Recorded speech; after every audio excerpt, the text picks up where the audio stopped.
telur di dadar katanya dicampur putih sama kuningnya itu salah. Terus yang benar telur diapain? Ya diceplok atau direbus. Pokoknya putih dan kuning jangan dicampur. Waktu mentah lo ya. Hubungan sama kanker tuh apa sih Pak sama diabetes tuh kalau putih sama kuning itu dicampur terus diabetes, kanker. Ya telur kan ujung-ujungnya masuk dalam tubuh kan akan nyampur. Masa sih Pak bedanya telur terus diceplok sama di dadar, masa dadar kanker terus ceplok nggak kanker gimana sih? Jadi begini. Belum nemu siapa? Jadi itu kan kita bicara tentang sistem tubuh ya nanti mengolahnya. Nah, jadi pada saat kita bicara telur itu ada 2 zat yang kalau sematkan di dalam telur itu. Yang pertama ada avidin, yaitu semacam kayak antibodinya si telur supaya dia waktu melahirkan itu apa namanya jadi anak itu anak ayam atau anak apa bebek atau apa itu ya terlindungi ya. Avidin. Yang kedua ada biotin. Biotin itu ada di dalam kuning telur. Nah, apa sih fungsinya ini? Bagi kita yang penting itu biotinnya. Iya, bagi kita lah ya. Saya suplemen jenggot pakai biotin. Nah, pakai biotin. Nah, nyambung ya ternyata ya? Ya, ada sambungnya. Itu kan banyak. Kita bicara tentang metabolisme itu sangat rumit sebenarnya. Oke. Jadi singkat cerita begini. Tugasnya biotin itu salah satunya adalah untuk memotong atau merubah 3 asam lemak yang ganjil itu yang ada di dalam minyak di dalam kuning telur itu aja. Karena kuning telur tinggi kolesterol, tinggi minyak. Di situ. Kalau protein di putih telurnya. Iya, oke. Nah, intinya gini, pada saat kita memakan asam lemak, asam lemak itu akan diproses oleh sel kita menjadi asid CoA, 2 karbon. Itu secara gampangnya.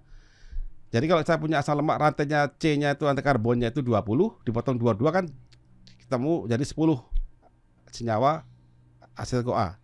Sehingga saya punya rantainya C15 kan tidak bisa dipotong 22, ada sisa. Ada sisa. Nah, karena ganjil. Karena ganjil. Iya. Jadi nanti jadi gini, yang 12 akan dipotong 22 jadi 6, yang 3-nya tetap 3. Sedangkan mesin sel kita itu tidak bisa memotong 3 langsung. Nah, ini butuh biotin. Itu singkatnya begitu. Itu kan kita bicara tentang cara kerja tubuh manusia. Jadi manusia ini ada algoritmanya, ada tata caranya. Siapa yang bikin? Sang Pencipta. Dan Allah sudah membuat keseimbangan. Setiap di dunia ini Allah ciptakan berkeseimbangan itu ada di surat Ar-Rahman kalau salah ya. Dalam bentuk keseimbangan. Nanti kita jangan sampai merubah keseimbangan itu. Jika kita ada sakit maka kembalikan keseimbangan. Nah, untuk mengembalikan keseimbangan itu kita butuh ilmu di situ. Science. Nah, kita pelajari itu di konsep Karnus. Nah, singkat cerita kenapa kok jadi ke arah kanker, ke diabetes, hipertensi dan lain-lain ya? Karena banyaknya pada saat asam lemak itu banyak rantai ganjil ada di kuning telur, sedangkan kita dadar di mana avidin akan ngikat biotin. Diikat tadi. Karena kita aduk tuh dadar, kan jadi nyampur tuh. Nyampur, plak diikut ya, diikat begini, dia nggak fungsi tuh. Digoreng lagi atau direbus kan rusak sudah. Udah terikat kan? Udah rusak, nggak pecah lagi, udah terikat sini. Nah, asam lemak yang ganjil masuk ke darah kita.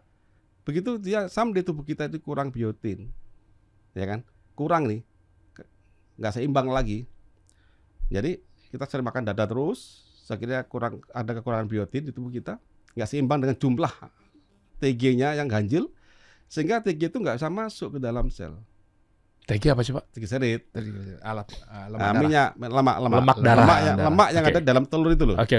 Nah, itu nggak bisa masuk. Yang ganjil nggak bisa masuk. Kalau nggak bisa masuk, apa terjadi?